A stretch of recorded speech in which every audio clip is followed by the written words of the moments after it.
పింఛం విప్పిన నెమలికి మల్లె తొలకరి జల్లుల మేఘం మల్లె అలజడి హృదయం మాడిన కూచిపోడి రంగుల దిద్దిన బొమ్మకు మల్లె కవితలు వద్దిన పుస్తకమల్లె సంతోషంలో ముద్దుగా ఈ అమ్మాడి ఆరారు ఋతువుల అందం ఒకటిగా కలిపి వింతలు ఏడు పక్కకు జరిపే కొత్తగా పుంతలు తొక్కెను ఈ అరవిందం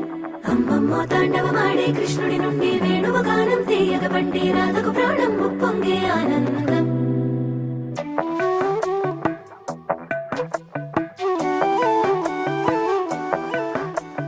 మధురము కదా ప్రతొక నడక